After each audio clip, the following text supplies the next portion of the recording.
Hello everybody, this is Mr. Storm, and in this video I am going to walk you through the Mad Libs program.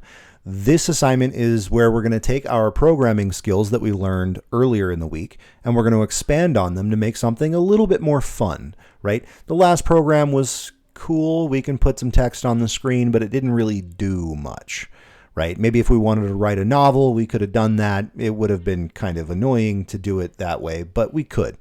But now we're going to make a program where we can actually give our user, whoever's using our program, the ability to interact with it and make something different. We can make some fun, cool stories. So Mad Libs, if you've never used a Mad Lib before, if you've never done them, they're essentially these little games. They're word games. Your friend will ask you, give me a noun, give me an adjective, give me a verb, and you give them random words that meet those criteria. And then they fill in those words into a paragraph or a story or a song or whatever, and they read you back what the story is using your words. Now, the fun part comes from you don't know what the context is. You don't know how this noun is going to be used. So whenever she reads back, I went to the, store and I bought and you said, I don't know, giraffe, right? That makes the story fun because you didn't know how the word was going to be used. All right, so let's go ahead and make one of those. Over here in Replit, I'm going to create a new Python project. Make sure it's Python, and I'm going to call it Mad Libs, and I'll call this example, just so that we're not confused. And I'm going to click Create REPL. Yours is probably just going to be called Mad Libs or My Mad Libs or whatever you want to call it, something along those lines.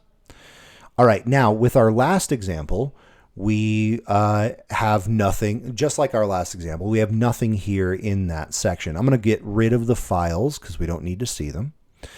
And I'm going to start writing some code. First, we want to start with comments, just like we did with the last project.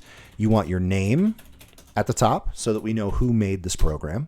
And you want to give me the name of the program. So for me, it's going to be Mad Lib. Mad Libs, Mad Lib.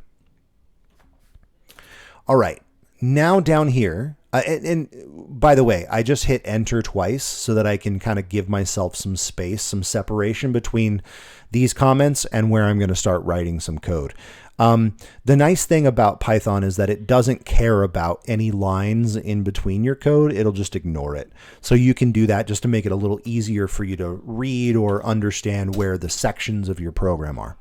So I'm going to write a comment here to tell me that this part of the section is or this part of the program is going to be the introduction. And now I'm going to start adding some print lines so that I can give some instructions to my user. I will say, welcome to my Mad Libs. And then let's say print enter the words to create a fun story. All right. Now I'm also going to do another, not a capital. I'm going to do another print here, but I'm going to just leave it blank. Now, not a semicolon. The reason why I'm doing that is so that I can add another line in my output. So I want to separate the introduction from the next section. And the next section is going to be where I give them words to enter, and then I capture those words in a variable. So I'm going to say, let's say capture data, because this is where I'm going to capture data from my user. Oh, nope, data. So print, let's start with give me a place. Now, this colon right here, this is just so that whenever they type, that's just a formatting thing. You don't have to use the colon. I'm just doing that so I can show that there's a visual separation between the instruction and them typing their answer. And then down here, I'm going to store that place in a variable. Let's call it place. That's an easy thing to name my variable. And we'll say place equals input. So, input with the open and close parentheses. Basically what that means is whatever they type is going to be stored in that variable that we just created called place. So we'll do this, let's say print, give me a noun. And we'll say noun equals input. Okay, so we now have two variables. We have one called place and we have one called noun, right? I forgot the open and close parentheses there. So now we have two variables. Let's create another one. Print, let's say, give me a color. Color equals input. Now, these variable names could be literally anything I want. It could be Olork, I guess. It could be X. It doesn't really have to be anything specific. But I like to name variables. I like to name variables by what I plan on storing inside of them. So if I want a color to be stored in the color variable, then I'm going to call it color. So it's easier to remember what's inside.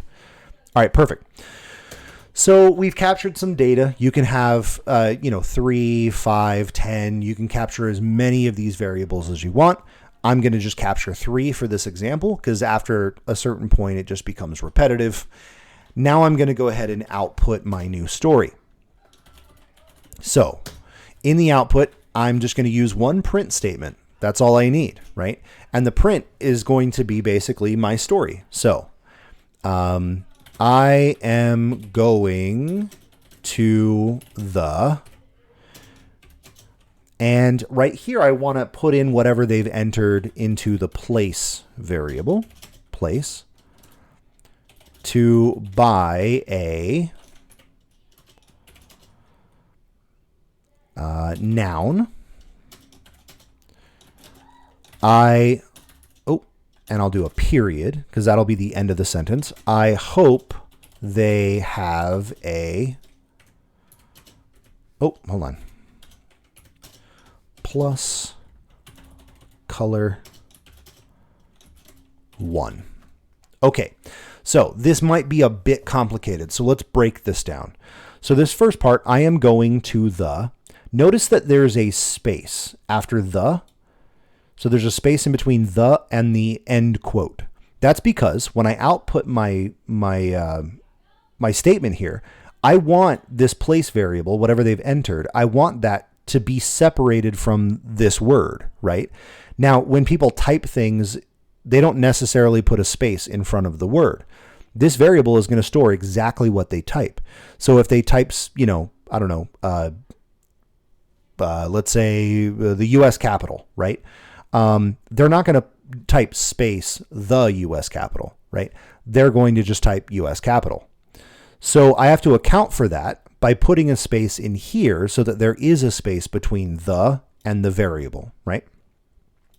This plus right here means I'm going to add this stream of characters, this string of characters, to this string of characters. And it's not going to be literally place. It's going to be whatever's stored in the place variable.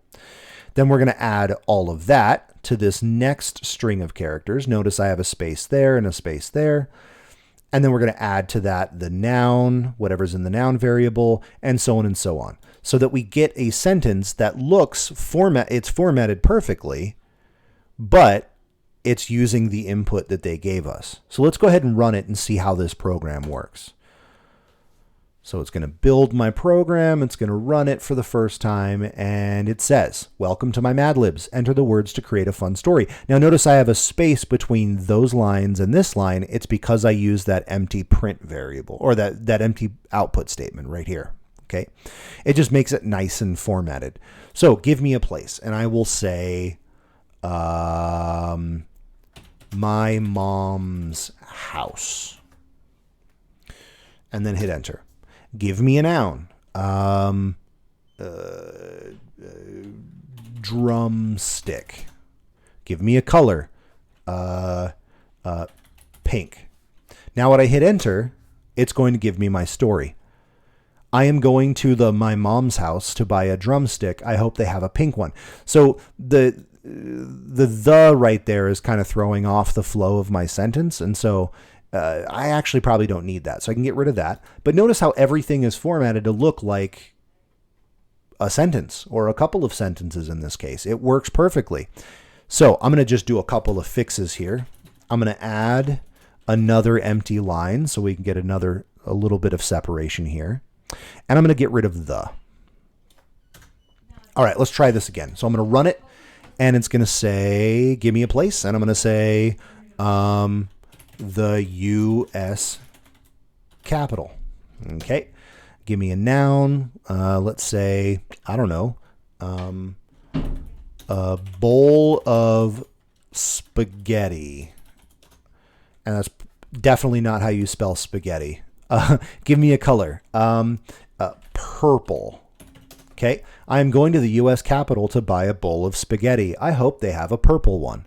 So hopefully you can see by this exactly how this project works. And this is something you can have a lot of fun with. You can ask your friends to interact with this project, not knowing what the output's going to be. You can kind of like hide this window or even expand this or like open it up. You can hide the code and just run it and let them enter in their own words, and then they get a surprise message based on what they entered.